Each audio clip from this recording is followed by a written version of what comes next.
This is the Greg Bedard Patriots Podcast with Nick Cattles. He's the big boy. I'm Nick Cattles. Greg Bedard Patriots Podcast with Nick Cattles, part of the CLNS Media Network episode right here that you're listening to, watching. Brought to you by Prizepicks, the largest daily fantasy sports platform in North America. Download the Prizepicks app today. Use code CLNS and get $50 instantly when you play $5. Needless to say, we are on the eve of training camp, so we have a lot to cover today. I want to start with Stefon Diggs. As we have found out, Greg, over the past couple of days, Diggs is going to be ready. He's going to be out there day one, not on the PUP list. Day one of training camp, he will be out there. He will be involved. First, are you surprised that he has been cleared, that he has passed his physical, and that he's dodging the PUP list? Well, just in general, I mean, I think my reaction to, Stefon Diggs just, 8 months after ACL surgery, passing his physical and being fully cleared for practice, just in a vacuum, like I'm stunned by it. Yeah. He certainly looked good in, when we saw him at OTAs and minicamp. And, all I can do is compare it to where we saw Kendrick Bourne was in sort of the same situation a year ago.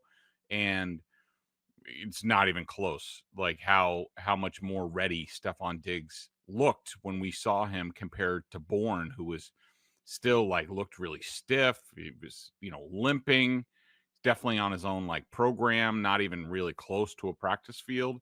And then to see Diggs where he was, all of a sudden I was like, okay, he's got a real chance for week one. I still didn't think that it was all that likely that he would be cleared for the first day of training camp. I figured they'd give him, he'd be on PUP for, maybe a couple weeks or so just to make sure he was okay.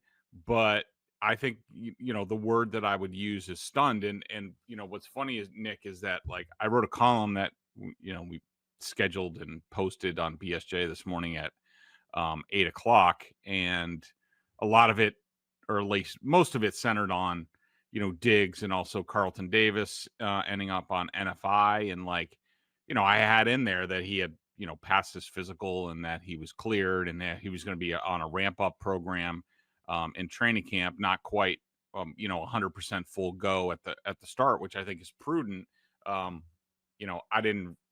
think I wrote it at 6 o'clock last night, and I didn't realize it was going to be breaking news. Like Diana Rossini was going to be tweeting out at 7:30 in the morning that Diggs had been fully cleared, or else I would have hit the send button. But once I saw that Diggs was not on the PUP or NFI lists, I was just checking around with people because I wasn't sure if it was a technicality, maybe he hadn't shown up yet as opposed to those other guys and hadn't taken his physical. But no, I was told by people that he was ready to go, full go. They're going to have to, ramp him up, which they should be doing. But yeah, I would say just from 10,000 feet, that's Stefon Diggs 9 months after tearing his ACL, 8 months after surgery, that he is fully go on day one of Patriots training camp. It's pretty stunning to me. He must be a freak, because to be ready like this and at his age, not many people can do that. What's the impact of him being ready by day one, Greg, individually and team-wise, to have Diggs out there day one of training camp? Well, I think it's huge in both respects. I think individually, I think the more time that he can get with Drake Maye and they can get on the same page and learn each other and learn what each player likes in terms of, Diggs's route running, or, whether Maye wants them to sit down or in a zone, or, those things, it's huge. The more reps, even during walkthroughs and jog throughs, that's huge. But I also think it's big that Stefon Diggs he's going to be in the mix, in the room, not just standing on the sideline and helping guys. He's going to be heavily involved, and there's going to be film out there that these guys can see Stefon Diggs. He's a great route runner. I think it's going to be seamless. I think he's going to be great in the system, in terms of what he likes to do and what Josh McDaniels likes to do.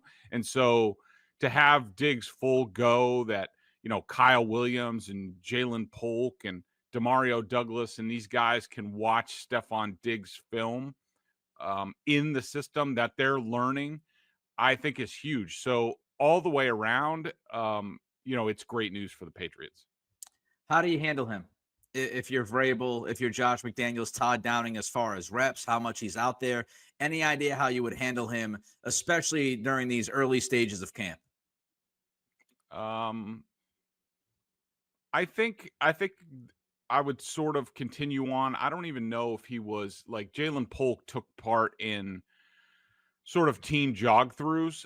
I don't think Diggs did that, if I'm remembering correctly. I would just start off with a bunch of individual stuff and then let him go through the team jog throughs. I don't think I would put him out there in a 11 on 11. I would make sure that he's getting the rest that he needs, because what you get with these ACL recoveries is, they'll have a good couple days and then they'll have a day where the knee's not feeling as well. And so I think, and Mike sort of hinted at this, or at least, talked about it. I think, one of the unique aspects of Vrabel as the head coach is that, he understands what the players are going through. He understands their bodies. He understands the length of the marathon that they're about to start on Wednesday. And so I think he's going to be very cognizant of, not asking Diggs to do too much, but also, listening to the player and seeing what he wants to do and where he's at. Let's get to Carlton Davis, because I saw that he was going to start training camp on the NFI list. And I had some concern because, as you and I have talked about, the biggest concern about Davis is not his play. He's a really good cornerback.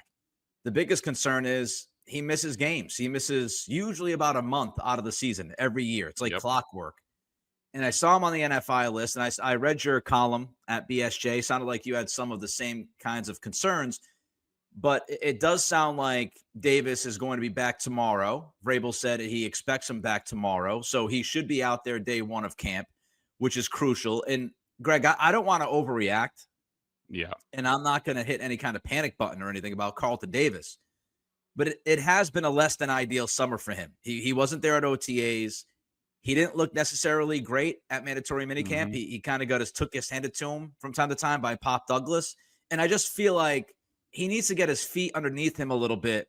And it would be great if he's out there at the beginning of this camp and he's looking like the Carlton Davis that we all expect. Would you agree or disagree? Yeah, I would agree with that. And, obviously when I saw Carlton Davis's name on the NFI list, I was like, I had the same reaction as you did. Like, really? I mean, we're going to start this early. I mean, because the last time we saw him on the practice field, it was minicamp. He was a full go. He was a full participant. All of a sudden, a month later, he's not ready to answer the bell. Like, what happened? And normally in these NFI circumstances, it's something happened in their individual training, whether they pulled a hammy or twisted an ankle, or, there's some sort of illness involved. But at the same time, checking in about Diggs, I checked in about Davis, and I was told that, he was going to be fine. And I still don't know what specifically he was dealing with. That he's going to be ready for day one, like Vrabel said, is an indication that it was, pretty minor. And that was my understanding of it.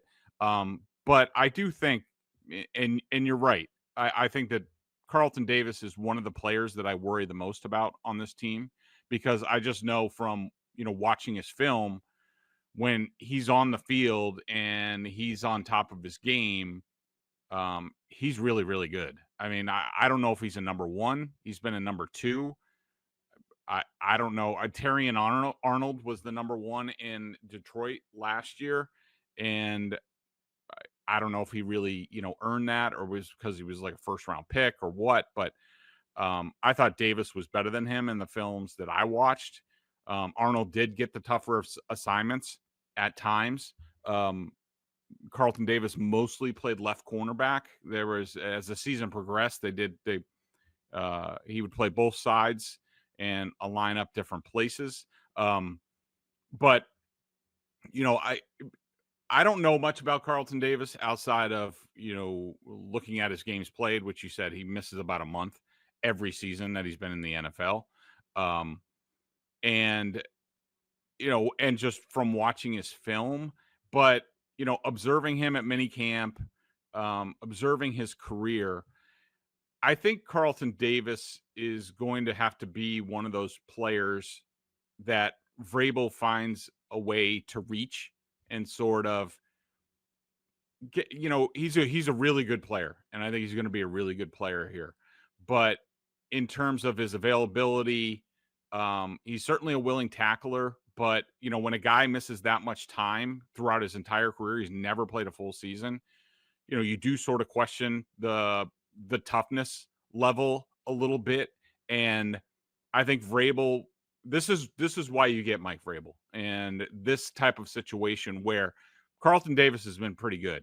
There's another level that he can go to in sort of all aspects of being a really good NFL player. And I think Vrabel figuring out the buttons that he needs to push to get Carlton Davis to be a 17-game really good cornerback to pair with Gonzalez, that is going to give the Patriots a huge edge. And I think that, Vrabel getting in his ear, figuring out the buttons to push with Davis to get him to that level is a sneaky big key to the Patriots' success this season.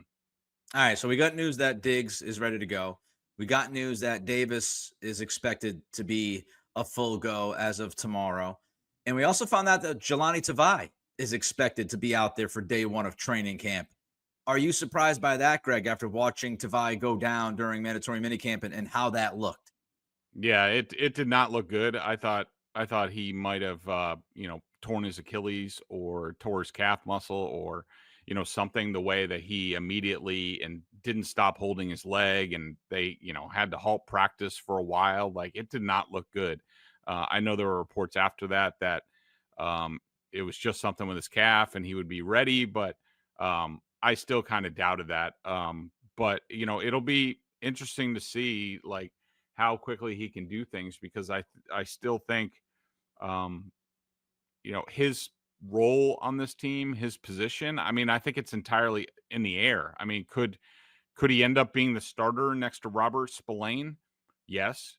Could he also be traded or released at some point?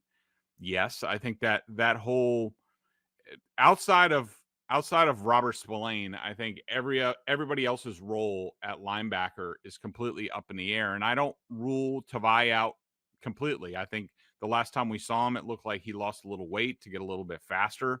Because this isn't, it's a much different scheme in terms of what it asks the linebackers. Sorry. And, and there were times where, I was really impressed with Tavai's play. He's always been a good player. Certainly, he improved every season. So getting him out there and getting him in the mix early on, I think leaves a lot of possibilities open. Yeah, it'll be interesting because not only his fit with the team, but also the calf strain. Calf strains can be tricky, as we've seen, especially in the NBA. The calf strains, sometimes they lead to Achilles. So you got to be very, very careful with that specific injury. And I know that you're not necessarily in love with the, inside linebacker core other than Spillane. You've got some questions. So seeing where Tavai fits, if he fits, is going to be interesting. But we also got some other news. Of course, Zach Kerr will be working with the linebackers during training camp. And now we know Zach Kerr will not be the de facto defensive coordinator, because we found out today, Greg, that Terrell Williams has returned. So the Patriots DC is in town. He's at camp. How less than ideal would it have been if Williams was going to miss some or most of camp? I mean, I don't think it would have, big picture, I don't think it would have affected things much. I think, with Vrabel as a defensive head coach, it's, his sort of baby. You have, plenty of guys, on that side of the ball who are familiar with the scheme. But I do think Williams certainly adds value to the coaching staff, not only as sort of, overseeing the defense, but, he's a great defensive line coach. And, his ability to help out Clint McMillan, who is the defensive line coach, and make sure everything's set there because, we know how key the defensive line is in the scheme, how much money and resources they've allocated to the defensive line. That's big. But also I think that, taking DC responsibilities off the plate of Zach Kerr, who's the inside linebackers coach, is big because, we just talked about it. That inside linebacker group outside of Spillane, and even if you want to include Spillane, who's a good player, good solid player, I wouldn't say he's a standout or anything like that. He's not going to impact a lot of games, but the more that Kerr can work with those guys and get them on the same page, the quicker that they'll be able to figure out roles and improve during the course of camp so they can hit the ground running in week 1.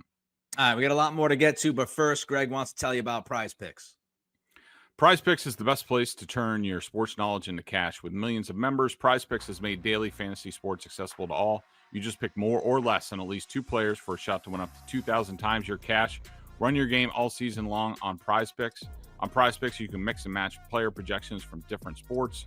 Combine your favorite players from basketball, baseball, hockey, probably Knicks, UFC, esports, golf, auto racing, all that stuff. Prizepicks invented the flex play, which means you can still cash out if your lineup isn't perfect. You can double your money even if one of your picks doesn't hit.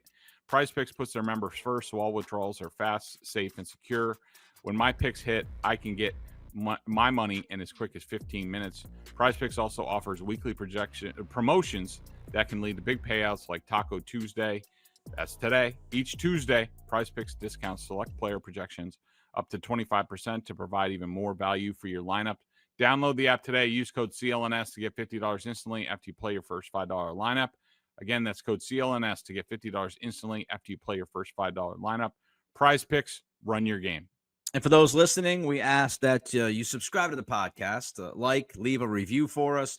For those watching the show on CLNS, go ahead and hit that like button and subscribe to the Patriots Press Pass YouTube channel where you can find our show and a lot of other great Patriots content. Also, please make sure to turn on your notifications so you know when the big boy has a new video for you to watch.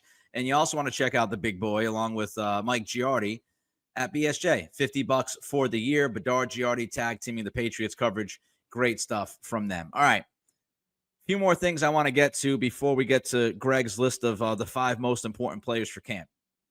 So Brendan Schooler, Christian Gonzalez, Hunter Henry spoke to the media following Vrabel. I want to take one quote, one thought from each guy and get your reaction to it. Starting with Schooler. Schooler said that, this early portion of camp, getting ready for training camp, has a different vibe from years previous. He said, not that you're scared of Vrabel, but he's not messing around. And if you're not on your P's and Q's, you're not going to be around for a long time. What I found interesting about that is that Schooler said years. That's plural. That's multiple. That's before Gerard Mayo. And I just found that interesting that Schooler, I don't know if he intended to do it or not, but he certainly looped Bill Belichick into this conversation saying, hey, look, Vrabel's different from the last few years of what we've gone through, with camp. What do you make of Schooler saying that? And would you be surprised if he kind of drew that line between Belichick and Mayo versus Vrabel? I think, what Schooler, sort of what he was talking about was just, I think it's more of a reflection of like the 2 4-win seasons, than anything. I mean, do I think Bill, wasn't on top of his game his last couple of years? It's possible, but I still think Bill, and look, we all know some of the stuff that's out there that Bill might have been distracted his last couple seasons. Was he all in? Was he on top of things? I still think he was. I haven't heard any different from anybody. But, I think really it was about Mayo and what happened last year, and about how, like, 1 year to the next, it's just been, I think, a complete 180 for these guys. And, a big part of the problem last year was, those coaches, especially the head coach, didn't really know what they were doing. And, when the head coach isn't ready for the job that they've taken, that filters down to the players. And I thought it was interesting today that Vrabel, and, we've talked about this before, fans don't like to hear it, but, when Mike talked today about, basically, like, helping the players, like, be able to earn more money, like, in the future. Like, it's not just, and he's right. I mean, nobody wants to hear it. They just want to hear that it's about, winning games and the love of football. But, for a lot of these guys, I mean, really what they want out of their coach, they want to know, are they putting me in position to succeed? And also the ability to earn more money, down the road, increase my role, increase my ability to earn money. And I think that last year, especially with the Patriots, I think a lot of players, and we've heard, the Keon Whites sort of, reference the stuff, that I think they felt like, these guys don't really know what they're doing, and they're affecting my ability to earn more money down the road. And I don't really like that very much. Christian Gonzalez, I know we mentioned Diggs earlier, and you talked about Diggs, his impact, his mentorship, pretty much to the younger receivers. But Gonzalez brought up, learning from Diggs and, understanding from that side of the football what he could do to be a better cornerback. Just how we always hear it, Greg. It's a cliche, but cliches are cliches because they're usually true, right? We always hear iron sharpening iron. But honestly, with Diggs being ready day one, how much can he help guys on the other side of the football, learn some of the intricacies of what they're trying to do from the receiver position? I think a lot. And this was something that you heard about with Diggs, at least, with the Texans. He would spend time after practice with their, young cornerbacks and young defensive backs, and, and help them. And it's, nice to have talented guys like, Nico Collins and Tank Dell. But they're talented and they're really good, but they haven't been through it. They haven't been in situations that Stefon Diggs has been in. And, right, his ability to, I mean, the last receiver that the Patriots had with the cachet of a Stefon Diggs, was probably Randy Moss. And that's not to say anything about, Wes Welker or Julian Edelman, who were really, great players. But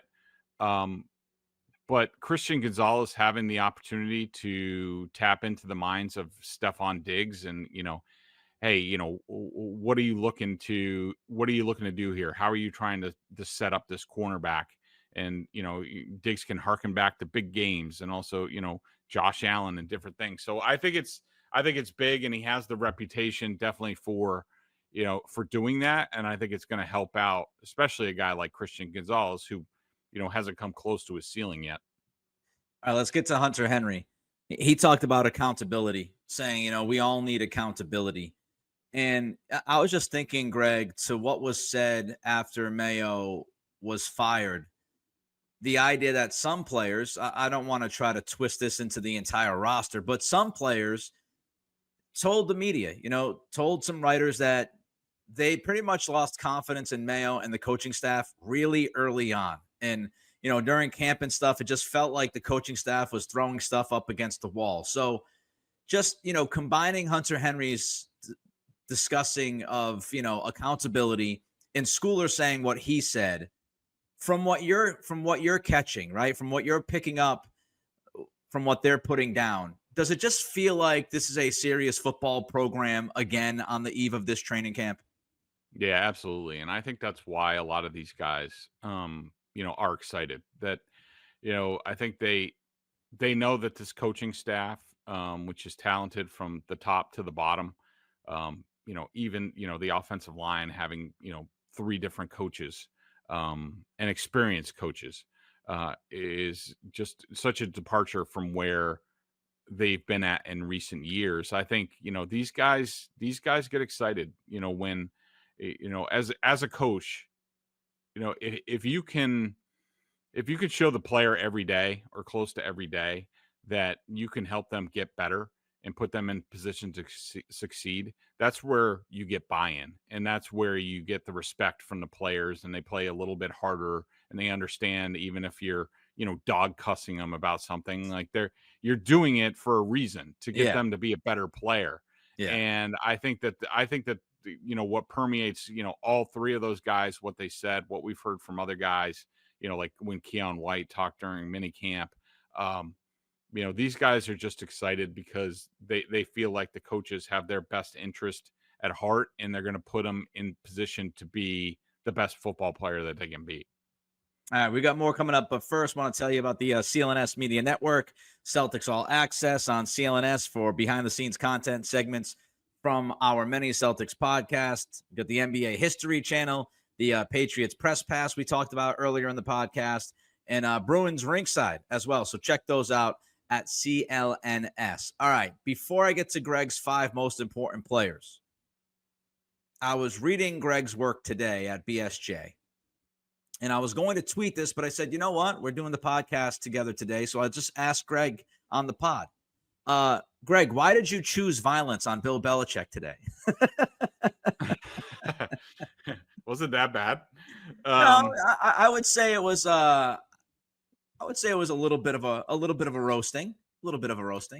I mean, I don't like when people are disingenuous, and when they, just flat out say things that aren't true. And, it's not just in the sports world where that's going on. And I think you understand, where I'm going with that. But, I mean, just, Bill, and I sort of talked about this with Aaron Schatz on the last podcast. I mean, just the fact that Bill answered, Robert Kraft, which was really, Kraft, it's nothing different than what Kraft has said over the years. He was actually complimenting Bill. And, but I mean, for, Bill to say things like, about how the Patriots were one of the worst teams in the AFC when he came here. I mean, that's just flat out like wrong. Like, I mean, there's a scoreboard, Bill. We can look at it. 11-5, 10-6, 9-7, 8-8. And obviously planted the cash spending hit, and he leaves out a lot of context. I mean, because all we can go off of is what's happened. And the Patriots were one of the highest spending teams before Belichick got here under Robert Kraft. They've spent a decent amount since Bill Belichick left. And, we're talking about a guy, and I brought this up repeatedly, and this was in Mike Lombardi's book, and it's stuck out to me at the time. And I bring it out to Felger all the time when he wants to argue that it's Kraft being cheap and all this stuff. Bill Belichick, after one season as an NFL head coach, turned to Mike Lombardi and said that I have a real problem paying. And it turns out it was Paul Farron, who actually is a local guy from Cohasset, BU grad football player. He was a tackle at the time with the Browns, and he was looking to get a raise up to about $500,000 at the time. And Bill said to Mike Lombardi, I have a real tough time paying Paul Farron more than me. And people, that's the background of the guy. And we know what he did with contracts, and we know what he did with Brady's contract. And we know Robert Kraft has no problem throwing money at quarterbacks that he likes, because, he made Drew Bledsoe a $100 million quarterback, the highest paid player in NFL history, right after Bill got here. And it's just, I can't stand it when people are just being disingenuous or just straight up lying to our face. So yeah, it's nothing personal against Bill. I think he's great. I think he's a great coach. I wish him all the success at UNC, but let's not rewrite history here. A lot of us were there and understand what went on. and we're not idiots. Yeah, it's just, to me, it's just revisionist history. And, Bill's going to make himself look like the best in the world. And, he's sometimes going out of his way, especially since the mutually parting of ways / firing from the Patriots. It's like he's going out of his way to try to let everybody know, how great he was. And if things fell short, it was on everybody else. And I just think, I know Belichick would say a lot in those post-game interviews when they lost, we got to coach better, we got to play better. But towards the tail end over the last couple of years when Bill was in New England, man, he hated taking accountability. I mean, he just ran away from it so many different times. And it's amazing to me that you can inherit a team that he inherited, which still had a pretty good, portion of the Super Bowl team with Parcells. And as you mentioned, 27 and 21, I think Pete Carroll was the 3 years prior to Bill taking over. This was not a, crap organization. You weren't taking over a team that, I don't know, just won 4 games the year prior. If you look at the type of team that Belichick left Mayo, it's not even in the same galaxy as the team that was left for him by Carroll. I mean, let's not forget that Belichick, when he was let go, this team did not have a starting tackle on the left side or right side. They had one single running back on the roster. They didn't have a wide receiver really worth much of anything outside of maybe Pop Douglas, maybe. And you could argue possibly Kendrick Bourne, but he blew his ACL out. They didn't have a quarterback. I mean, they didn't have a tight end. I mean, he left this organization barren. And it's just, it's hysterical to me how he can go out there and talk about, man, I had to take over, a bad team. And, everybody knew that things had to change. And I walked in and I changed all of those things. And I guess you're a hero in your own story, usually. So that's my first thing. And my second thing is just, this might be too idealistic, but I just wish the pettiness would stop. Like, I wish, like, Belichick is in his 70s. Many people, including me, including you, Greg, will call him the greatest of all time. He's won 8 rings in the NFL. He's made more money than any other coach has made. He is dating, apparently, a girl in her mid-20s, a young woman in her mid-20s who's running for, like, Miss Maine. He now has a head coach job at North Carolina that's going to pay him $10 million a year. And it's actually kind of sad. It's kind of sad to see somebody who has been as successful as Bill to hold these grudges, to be so petty, to let these, it wasn't even a shot to me from Kraft, but to let these things that are said that he might not agree with for whatever reason bother him so much that he has to get a hold of ESPN and bitch about it. Like, I don't know how much time you got left on this earth, Bill, but to me, I look back pretty satisfied about what I've accomplished. And I wouldn't necessarily let Robert Kraft or anybody else what they said about me bother me as much as it apparently bothers Bill Belichick. Like, move on with your life, Bill. You succeeded a lot, man. Everybody sees you as the GOAT, or most people do. Can you just be happy with that and let Kraft say what he's going to say?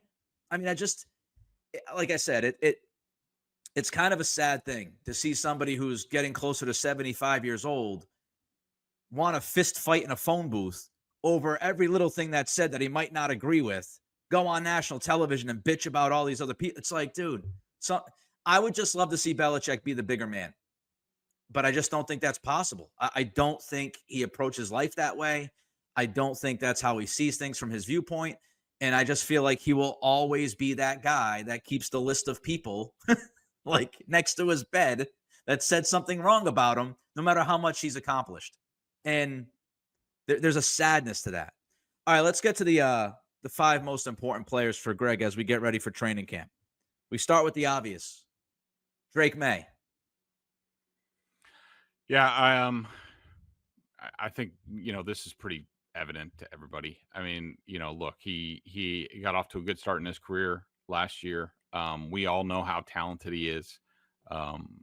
He has, unbelievable tools for the position. It seems that he's extremely competitive, well liked by his teammates.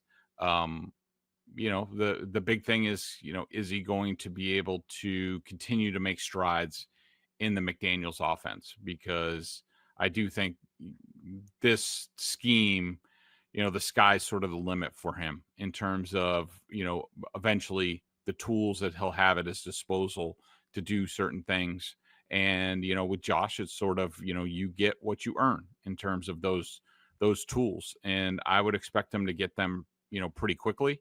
I'm excited to see what he can do, but, it starts in practice and, he's got to earn it. I expect him to, but, there's no question. We all know that this whole season and this whole regime hinges on, Drake Maye's development and how quickly he gets there.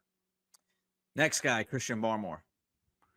Yeah, Barmore, I just think is, if you take Christian Barmore out of the front, what's their ability to affect the game? And I think that observing, Vrabel's defense over the years and also the way they constructed this roster really with, the defensive line and the cornerbacks, I think that Christian Barmore, to me, I don't know if you and I talked about, Milton Williams or not, but, to me, and I think Milton Williams is a good player. Certainly not worth at this point, what they're paying him. I think that Christian Barmore, in my opinion, is way better than Milton Williams and has the ability to be way more impactful against both the run and the pass. And if he can become a dominating player, it just opens that much more up for everybody else, including Milton Williams, to be more effective. And so, Christian Barmore, the blood clots that he went through, if he can be on the field and be consistent and, get back to being the player he was before all of this, the player he was becoming, then I think that just unlocks a lot of things for this Patriots defense, which I think, at least for a vast majority of the season, is going to have to be the unit that leads this team and keeps them in a lot of games and gives them the ability to push for a playoff spot. I love this next one. Kyle Williams. Yeah, Kyle Williams. I mean, I definitely considered, some other people, including Stefon Diggs, including Jalen Polk. But I went with Kyle Williams because, first of all, the Patriots haven't had like an impactful young, receiver in a long time. But I think it's more about that Kyle Williams is really different than any other receiver that they have on the roster in terms of ability to open up the field, affect the play down the field, give the Patriots and Drake Maye, who's a great deep ball thrower, the ability to make plays down the field, which unlocks a lot of things for Josh McDaniels' offense. So if he can hit the ground running and really be a factor early on in this season, which starts with training camp and the preseason, then I think that really has the ability to allow the offense to get going a lot quicker. So to me, in terms of all the receivers that they have on this team, if Kyle Williams hits early, that's a really good sign for this team. The opportunity is going to be there. I mean, you look at it, Matt Collins starts on the PUP. Who knows what's going on with him? Who knows when he's going to get back? Diggs is more of a slot guy than an outside guy at this point in his career. Booty, who was your ex-receiver last year, out of really desperation, was incredibly inefficient in that role. And you just look at, Jalen Polk. Does he make the team? Javon Baker, does he make the team? This is wide open for Kyle Williams to plant the flag at the ex-receiver, and say, hey, this is my mountain. And if he gets off to a fast start, that would be tremendous news for not only him, but this offense. Jared Wilson, another rookie, is on your list. Yeah, I put Jared Wilson over, some other people, whether it be, Cole Strange or Garrett Bradbury, because I think that, Jared Wilson, whether it's at center or guard, has the ability to, raise the talent level of this offensive line. I mean, Garrett Bradbury's all right. But, he has a pretty low ceiling in terms of what he can do, especially in pass protection. But, Jared Wilson, there's sort of like two scenarios. Well, there's really three scenarios that Jared Wilson is so good that he pushes Garrett Bradbury off the roster and Wilson is the starting center.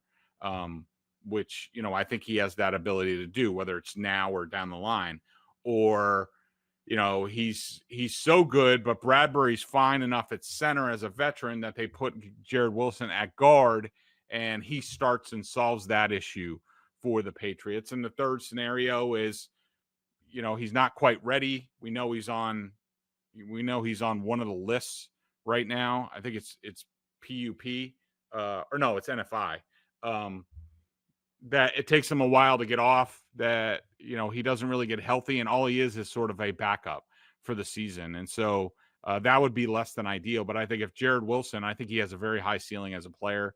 I'm just more and more impressed. He was in Forged in Foxborough episode 2 a decent amount, and like, you're just blown away by how smart he is, how articulate he is. And you could just see him, as a center, being one of the big leaders up front along with Will Campbell. And the quicker he gets there, I think the higher the ceiling it is for the Patriots offense. Just want to make sure Jared Wilson's not on either list. So he isn't. Okay. I think he's ready to go. The NFI list was Davis, Minkins, and Webb, and the PUP was Hollins, Hooper, Lowe, and Tavai. So it sounds like Wilson's ready to go, which is significant because, he wasn't ready to go. OTAs, mandatory minicamp. So day one, again, of training camp, he'll have this opportunity. And we know that Bradbury, not good against, the pass rush. His pass protection, pass blocking numbers are not good. His analytics are not good. So, depending on, as you said, if it's left guard or center, you might really need Jared Wilson. And it'll be interesting because he only started 1 year at Georgia at center. He only was a center for, I think, a couple of years at Georgia. He was a guard before that. So he doesn't have the most experience in that position. So there's a lot on the plate for him. But if, as you said, Greg, he seems to be a really, really smart guy. If he can pick it up quickly, then that could be an impact for this team and something that will be great news for them. If he's ready by week 1, I don't know if he'll be ready by week 1 to take over, but if we're talking end of the first month and Wilson's ready to be a starter at either of those spots, it's good news to me because I do think he has tons of potential. All right, let's wrap it up with your last guy, Will Campbell.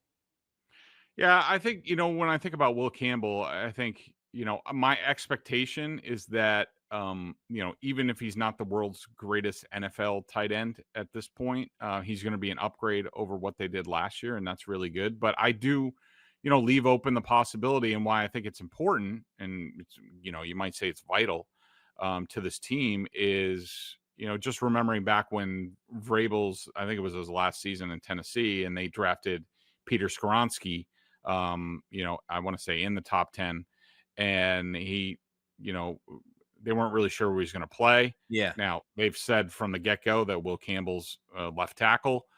They did not say that about Skoronski. They tried him there, but very quickly they had to move him in the guard. I have to leave open that possibility. I mean, Vidarian Lowe is a guy who's not ready for camp yet, but has a chance to earn a role. I think he was a little bit better than people remember. When he wasn't jumping off sides and committing penalties. And again, he did not get the greatest of coaching, and he will have that opportunity. But if Will Campbell goes the Skoronski route, and very quickly they're like, I don't know about him at tackle. Maybe Lowe's a better option. Moses is fine on the right side. We know we're going to have to help out Vidarian Lowe, but we're going to move Will Campbell into left guard. I don't think that's a great sign. I don't think it's the end of the world, but I just think Will Campbell needs to establish himself early in camp, that he can be that guy at left tackle for the Patriots. And again, if that happens, like with these other guys, I think it just raises the ceiling on what the offense can do and how quickly. Download the Prizepicks app today. Use code CLNS. Get $50 instantly when you play $5. He's Greg. I'm Nick. Training camp kicks off tomorrow, Wednesday. Greg will be there, and we'll have all the latest for you later in the week. Until then, be well.